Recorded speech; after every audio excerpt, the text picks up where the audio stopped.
Welcome to Your Worthy Career, a podcast for women in pharma and biotech with me, Melissa Lawrence. I am a certified career and leadership coach with a master's in organizational psychology who has worked in talent and learning development in biotech to large pharma, from non-clinical to commercial. I help women in pharma and biotech create a career worthy of them. Whether you want to get clear on what you want, get a new job, get promoted, or be effective as a leader at any level, this is the place for you. Every week, you will get practical career strategies and mindset shifts to help you overcome the problems you experience at work so you can reach your goals feeling better than ever. Your up-level begins now. Hello, and welcome to this week's episode of the podcast. If you've been listening to this podcast, you know that I give you the insider strategies that actually work in this industry.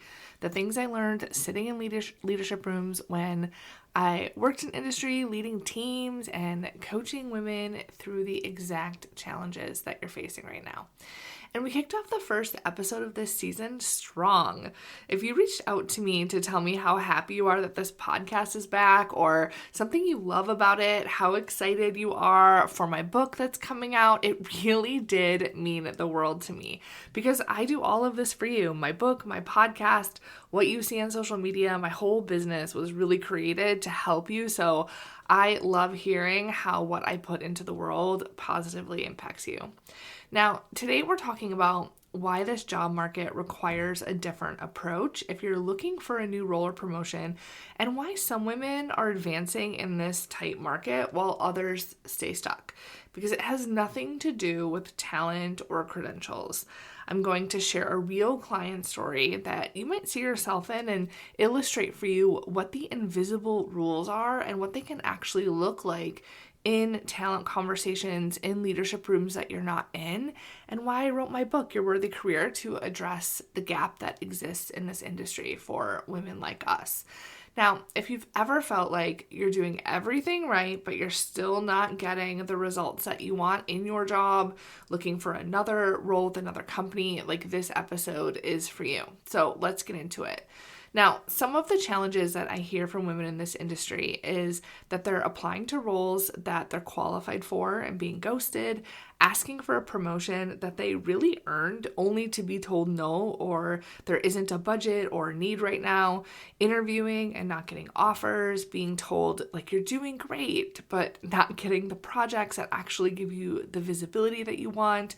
Maybe you're night scrolling LinkedIn, wondering whether dream jobs are real or fake, just like those fake development opportunities that you might get at work. I've had clients tell me, yeah, I get development opportunities, they're fake. They don't actually matter or move the needle. Maybe you just feel like everything is hard right now. The market is tough and it just is what it is. If you ever felt like this, maybe you feel like this right now. We need to have an honest conversation. The pharma and biotech job market has shifted. Budgets are tighter, teams are leaner, hiring managers are more cautious, science has really felt under attack in this administration, and that has an effect on pharma and biotech. It's been really frustrating to see things play out, and I wish that honestly, like between me and you, that like more companies would speak to how they're navigating this administration and be transparent about the deals that are being made, the sacrifices that are being made. But at the same time, this is a business. And so in times like this, we need to adapt to what is currently happening rather than hold on to what used to work or how it should be. And that's hard. I get it. But here's what I've been watching closely. Some women are spinning out in chaos while others are advancing anyway. Some are applying to 50, 100 jobs. Some are getting offers with 10 or 20 applications. Some are convinced that the market creates a no-go for their career.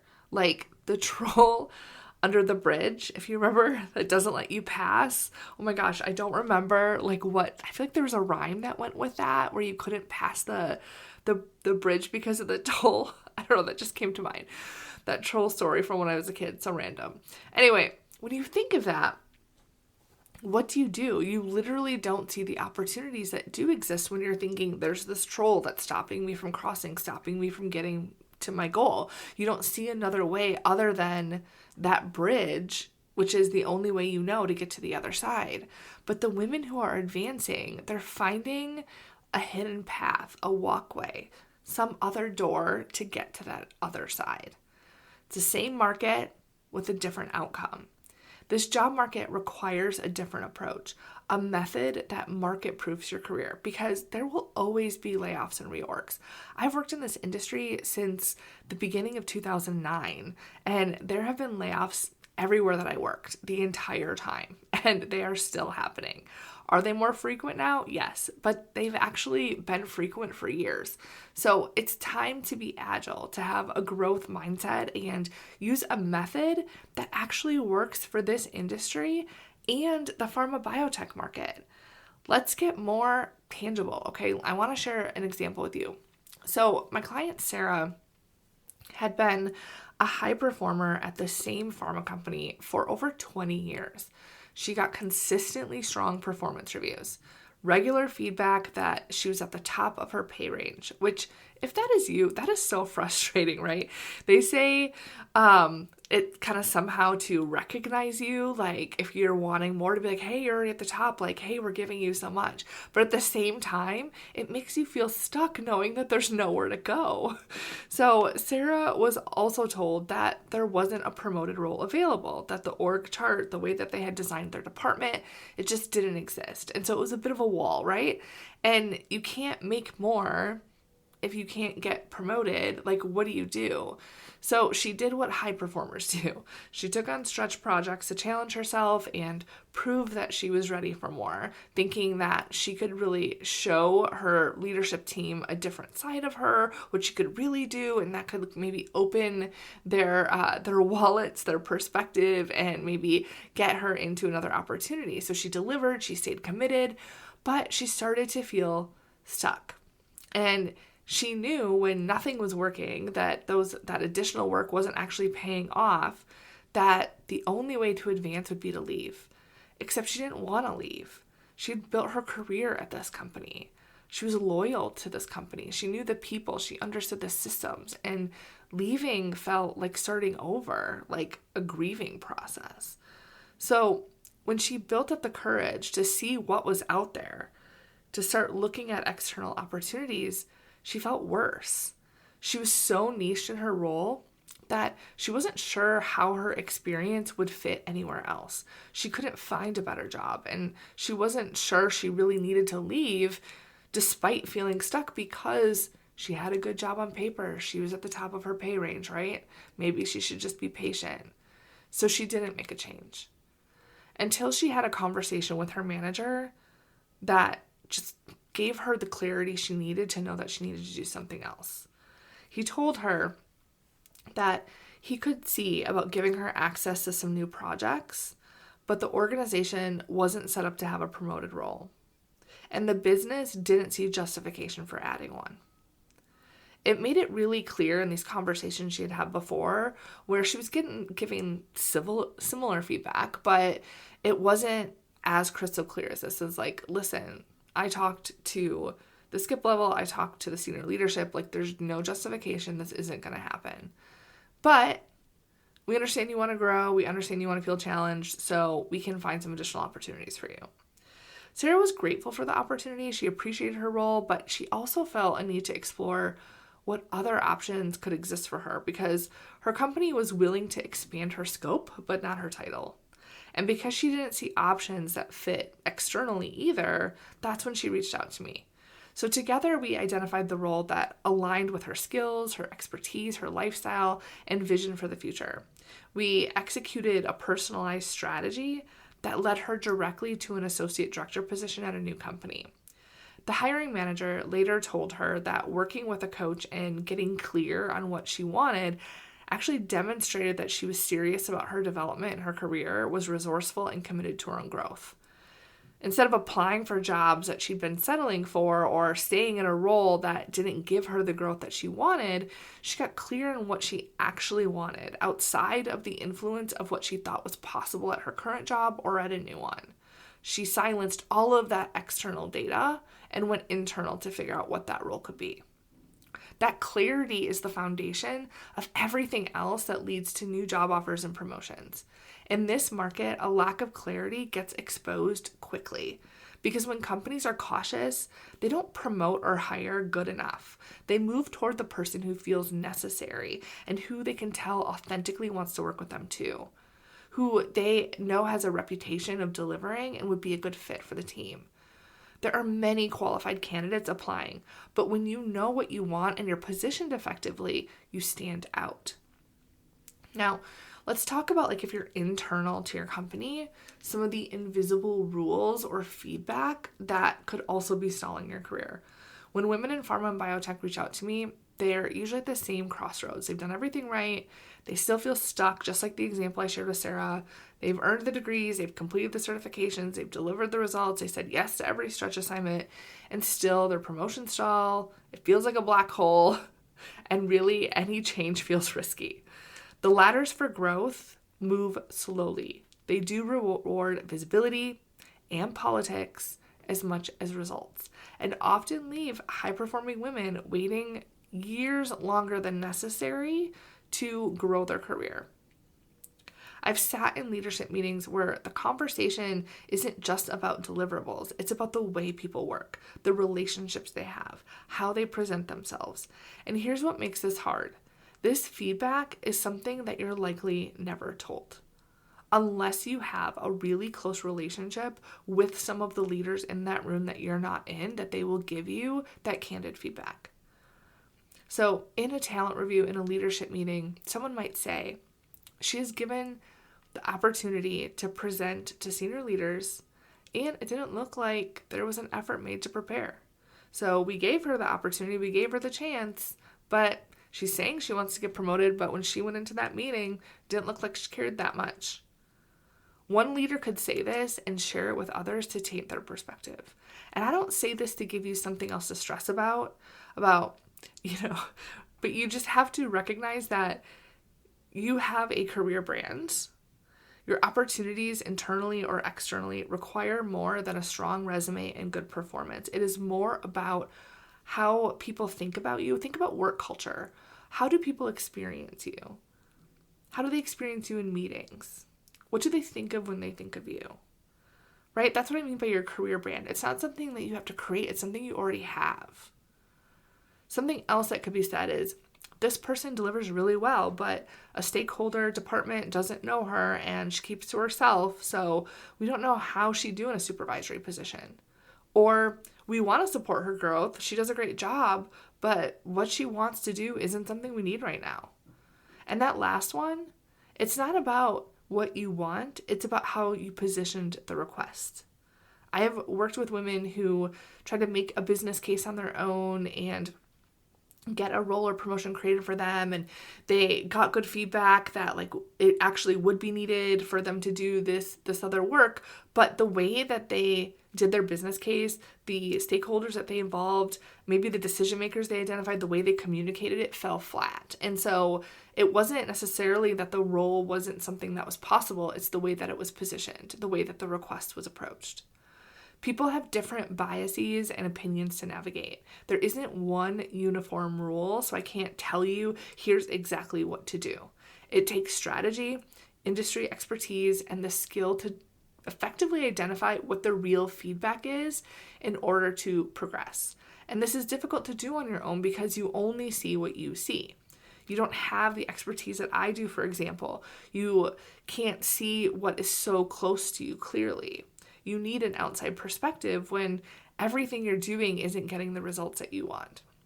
A client asked me recently why it's so easy for her to help others, but she can't see the same options or help herself in similar scenarios. And I pointed to the supply cabinet that was behind her, that was filled with scientific equipment and had glass doors so you could kind of see what was on each shelf. And I told her that if she was asked to organize that cabinet, she could look at it and easily see where things could be moved to be more clean and organized. But imagine if she was inside the cabinet, sitting on one of the shelves. It would be a lot more difficult because you can't see the entire cabinet. You can only see your limited view. You can only see what's around you. Your brain can't always solve your brain's problems. The outside perspective of someone who isn't your family or friend, who is an expert and can see things more clearly, will provide insights that you just can't access. And that's true of all of us. So when I say there's these invisible rules, part of what makes coaching so effective and helping you develop, for example, with the promotion, the right business case, is we're working together so closely to know exactly how those conversations are going, who are the stakeholders, who are the decision makers. I'm helping you identify them, identify their communication preferences, their leadership styles. We are getting so micro in how to approach these situations so that you can go out with an effective strategy that we can evaluate and then tweak. And so you are getting such personalized feedback with that outside perspective that we're able to apply all of this to your unique career situation. So if you're like, okay, how do I get started with all of this, right? I want to mention that this is also why I wrote my book. So Your Worthy Career, a science-backed method to build a meaningful career in pharma and biotech, is a strategic framework for navigating this industry the way that it actually works. I've been developing and mastering my method for years, and I've discovered a way to truly develop professionals that gives them a career that feels worthy of them and that they feel worthy to have. Because here's what I know. There are always ceilings. And there's a lot of talk about shattering the glass ceiling, right? And there are those external ceilings that are put on us. But some of these ceilings we put on ourselves with our doubt, our fear, our blind spots, and my method addresses both. You don't just get strategy and step-by-step instructions. Anyone can follow an SOP, or most people can, right? But if you pour strategy on a weak foundation, it doesn't hold. This book gives you the foundation to execute the strategy effectively. A lot of advice out there doesn't speak to the nuance of pharma and biotech careers, the complexity, the innovation, the regular reorgs, the layoffs, the government influence. There are opportunities that are specific to this industry, and of course, there are also things to avoid that just don't work. And a lot of books for women reinforce stereotypes that are grounded in the patriarchy. I hate to say it, but it's true. Even books written by well-intending women, they might have some good advice in there, but I found them very frustrating in their message. We need an industry-specific, science-backed approach that speaks to the internal and external realities of women working in pharma and biotech. And this book and my work exists to fill that gap. I don't just tell you to be confident. I show you how to think about your career differently, and I normalize your experience so that you can solve the right problems. Because once your thinking shifts, your positioning and actions shift and results will follow. If you've been asking yourself, how did I get here? Why does this feel harder than it should?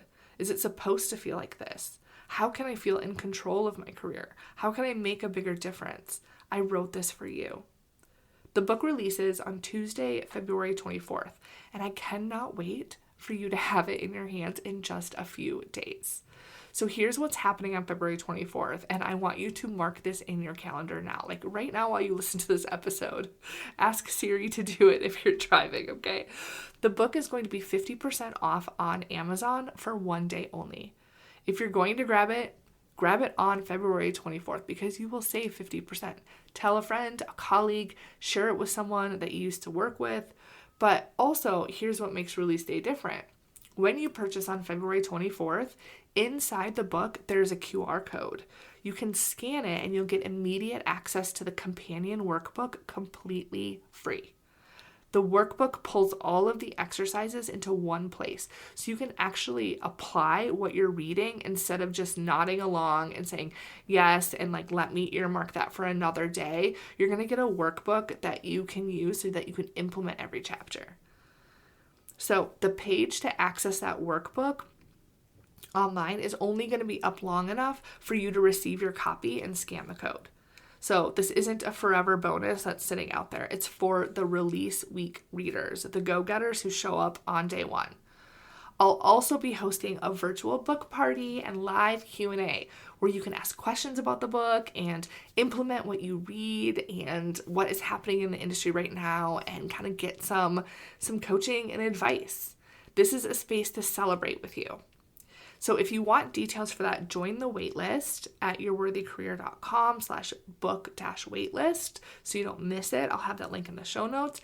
And if you're local to Frederick, Maryland, I will be hosting an in-person meet and greet in March where you can come say hi, get your book signed, and we can high five, hug, say hi in real life. So if you've ever thought there has to be a smarter way to navigate this industry, and is there something more for me, this book is going to give you the answers that you need. February 24th, put it in your calendar. The market will change again. It always does. But when you understand how to navigate it strategically, you don't have to feel at the mercy of it. I know if you're listening to this that you are ready for a different way to think about your career. And I can't wait for you to get the book. I really can't wait to hear what you do with what you learn from it. All right, until next time.